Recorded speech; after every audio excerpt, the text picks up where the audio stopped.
ఇప్పుడు దేశమంతా ఒకే సినిమా గురించి మాట్లాడుకుంటోంది. పిచ్చెక్కిపోతున్నారు. కానీ ఆ సినిమా వెనకున్న అసలు కథ ఉంది చూశారు? అది సినిమాను మించిన థ్రిల్లర్, సినిమాను మించిన యాక్షన్. అవునండి, ఇది మనం థియేటర్లో చూసే 3 గంటల సినిమా స్టోరీ కాదు. అంతకు మించి, చాలా చాలా మించి. ఈ కథలో అన్నీ ఉన్నాయి. అద్భుతమైన సాహసముంది, గుండెల్లో దడ పుట్టించే ధైర్యముంది, మరోవైపు ఊహకందని క్రూరత్వం, దాన్ని ఎదుర్కొన్న అచంచలమైన దేశభక్తి, ఇవన్నీ కలిస్తే ఈ కథ. సరే, అందరికీ తెలిసిన విషయమే. ఇప్పుడు దేశంలో ఎక్కడ చూసినా ఒకటే మాట: దురంధర్. రణ్వీర్ సింగ్ అయితే యాక్టింగ్తో ఇరగ్గొట్టేశాడు. థియేటర్లన్నీ షేక్ అయిపోతున్నాయి. కానీ అసలు పాయింట్ ఏంటంటే, మనం స్క్రీన్ మీద చూస్తున్న ఈ ఫైర్ ఉంది కదా, దీని వెనక ఒక రియల్ స్టోరీ ఉంది.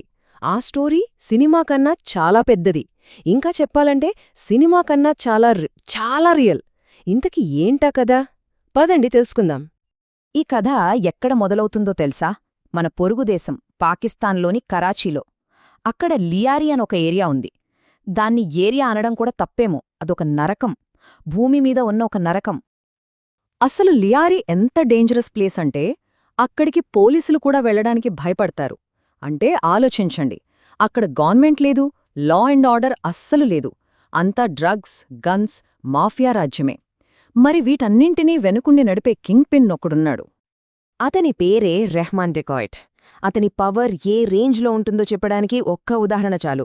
సాక్షాత్తు పాకిస్తాన్ ప్రెసిడెంట్ దేశ ప్రజలందరూ చూస్తుండగా టీవీ ముందుకు వచ్చి దయచేసి లొంగిపో అని ఆ గ్యాంగ్స్టర్ని బ్రతిమాలాడారు. ఒక దేశ ప్రెసిడెంట్ ఒక క్రిమినల్నిలా అడిగాడంటే ఇక అతని పవర్ గురించి మనం స్పెషల్గా చెప్పాలా?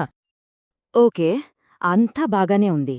కానీ అంత డేంజరస్ ప్లేస్లోకి, టెర్రరిస్ట్ల అడ్డాలోకి మనవాళ్లు వెళ్లాల్సిన అవసరం ఏమొచ్చింది? అసలీ మిషన్ ఎందుకు మొదలైంది? దానికి కారణముంది. 2001లో మన పార్లమెంట్పై జరిగిన అటాక్ గుర్తుండే ఉంటుందే. ఆ తర్వాత దేశంలో ఒకదాని తర్వాత ఒకటిగా బాంబు పేలుళ్ళు. ఇక సహనం నశించింది. మన గూఢచార సంస్థ రా ఒక డేరింగ్ డెసిషన్ తీసుకుంది. చాలు, ఇక వీళ్ల ఆట కట్టించాలి అని. ఆ నిర్ణయమేంటంటే, శత్రువుని వాడి గడ్డపైనే కొట్టాలి. వాళ్ల అడ్డా అయిన లియారీ లోపలికి మన వాళ్లలో ఒకర్ని పంపాలి. వాళ్లల్లోనే ఒకడిగా కలిసిపోయి వాళ్ల నెట్వర్క్లు కూకటి వేళ్లతో పెకిలించాలి. చెప్పడానికి సింపుల్గా ఉన్నా ఇది సూసైడ్ మిషన్ లాంటిది. ఇలాంటి మిషన్కి మామూలు ఏజెంట్లు సరిపోరు. దీనికి కావాల్సింది ఒక పులి, ధైర్యానికి మారుపేరైన ఒక యోధుడు. ఆయనే మేజర్ మోహిత్ శర్మ, మన రియల్ దురంధర్. ఆయన చేసిన త్యాగం గురించి ఎంత చెప్పినా తక్కువే. దేశం కోసం తన పేరు మార్చుకున్నారు, కుటుంబాన్ని వదిలేశారు, తన ఐడెంటిటీని మొత్తం చెరిపేశారు. టెర్రరిస్టులతో పాటే తింటూ, వాళ్లతో పాటే ఉంటూ, వాళ్ల గుండెల్లోనే ఉంటూ వాళ్లకే చిచ్చుపెట్టారు. ఊహించుకోగలమా మనం? ఆయన ఒక్కరే శత్రువుల మధ్య ఒంటరిగా ఉండి పంపిన ఇంటెలిజెన్స్ మన దేశంలో జరగాల్సిన ఎన్నో పెను ప్రమాదాలను ఆపింది. అక్షరాలా ఒక వన్ మ్యాన్ ఆర్మీలా దేశాన్ని కాపాడారు. అయితే ఈ కథలో ఇంకో హీరో కూడా ఉన్నారు. ఆయనే అస్సలు మర్చిపోకూడదు. ఆయనే నిజాయితీగన police officer Aslam Khan Chaudhary. Major Sharma under కవర్లో ఉండి పోరాడితే, ఈయన సిస్టంలోనే ఉండి లియారీ మాఫియాపై తన యుద్ధం తాంచేశారు. ఇద్దరి దారులు వేరేనా, గమ్యం మాత్రం ఒక్కటే: దేశరక్షణ. సరే, ఇంతటి రియల్, రా అండ్ గ్రిప్పింగ్ స్టోరీని సినిమాగా తీస్తే ఇంకేముంది? Fire, fire, fire. ఇప్పుడు థియేటర్లలో మనం చూస్తున్నది అదే. ఇక బాక్సాఫీస్ సంగతి చూస్తే దురంధర్ సినిమా సృష్టిస్తున్న రికార్డులు మామూలుగా లేవు. జస్ట్ 3 రోజుల్లో 100 కోట్లు, ఫుల్ రన్లో 400 కోట్లు టార్గెట్ అంటున్నారు. అంటే ఏ రేంజ్ హిట్టో అర్థం చేసుకోవచ్చు. డబ్బులే కాదు, సినిమాకి ఆడియన్స్ నుంచొస్తున్న రెస్పాన్స్ కూడా అదిరిపోయింది. ఐఎండీబీలో ఏకంగా 8.2 రేటింగ్, అంటే మాటలు కాదు.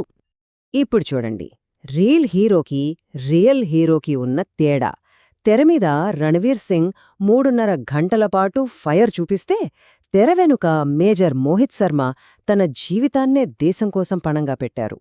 ఒకటి బ్లాక్ బస్టర్ హిట్ అయితే, మరొకటి ఒక జాతీయ హీరో త్యాగం. ఆ తేడా గమనించాలి. ఈ కలెక్షన్లు, ఈ రేటింగ్లు ఇవన్నీ ఈ రోజుంటాయి, రేపు పోతాయి. కానీ ఈ కథ నుంచి మనం జీవితాంతం గుర్తుపెట్టుకోవాల్సిన విషయం ఒకటుంది. ఒక దేశం మొత్తం చేతులెత్తేసి అది నోగో జోన్, మా వల్ల కాదు అని చెప్పిన చోటికి మన యోధుడు ఒంటరిగా వెళ్ళాడు. తన దేశం కోసం ప్రాణాలను లెక్కచేయకుండా అక్కడ యుద్ధం చేశాడు. ఆలోచిస్తేనే ఒళ్ళు గగురుపొడుస్తుంది కదా. అందుకే సినిమా చూసి చప్పట్లు కొట్టి మర్చిపోతే సరిపోదు. మనకు గుర్తుండాల్సింది ఆ సినిమా కాదు, ఆ సినిమా వెనుకున్న ఆ యోధుడు, మేజర్ మోహిత్ శర్మ అనే అసలైన హీరో. చివరిగా ఒక్క విషయం ఆలోచిద్దాం. మనం ఇళ్లలో ప్రశాంతంగా సురక్షితంగా ఉన్నామంటే దాని వెనుక ఉన్న అస్సలు వెల ఏంటి? మేజర్ మోహిత్ శర్మలాంటి ఎందరో వీరుల జీవితకాల త్యాగమే కదా. ఈ ప్రశ్నతోనే ఈ వివరణను ముగిద్దాం.